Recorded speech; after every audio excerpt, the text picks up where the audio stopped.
when working in the round, sometimes a pattern will specify that the first stitch in the round is to be worked in the quote-unquote same stitch.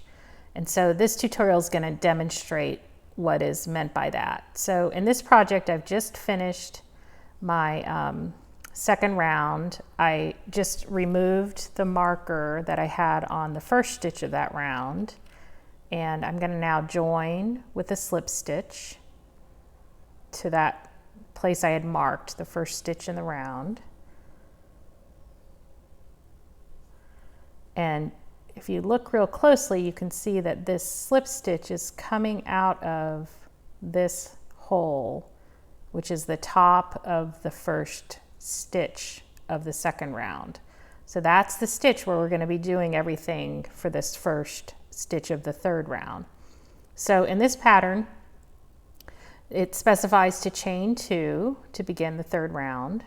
Here's 1, 2, and then it says to do 2 half double crochets in the same stitch. So these chains are kind of coming out of that hole there that was the top of the first stitch of the second round, and that's the same stitch, the stitch where we're now going to work the 2 half double crochets that the pattern calls for. Just to note, this is also a pattern that specifies that these beginning chains do not count as a stitch. So we don't count those, they're just there to get us up to the height we need to be at to do the half double crochets. So now I'm going to insert the hook for the I'm going to yarn over for the half double crochet, and then insert it into that same hole, the same stitch, which was the first stitch of the second round. And I'm going to complete my first half double crochet.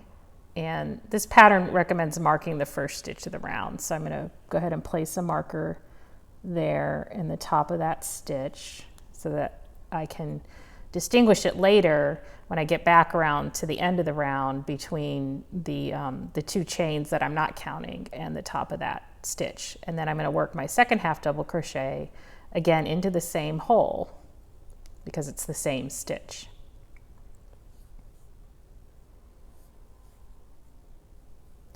And that's it. So if you look at it, the beginning chains are kind of coming out of the hole, but they really look like they're sort of to the right of it. But then the 2 half double crochets that start this round are really coming straight out of the top of that stitch, which was the first stitch of the second round. And you know, the reason for doing this is just to create a nice tight beginning there to the third round, where it's gonna minimize the amount of gap space that you have where the end of the round joins up with the beginning of the round. And now we're just ready to continue on in this pattern. So this one now calls for a half double crochet in the next stitch, and then 2 half double crochets in the next stitch. And then on this third round, you kind of alternate that way. You go 1 half double crochet, and then 2 half double crochets all the way around.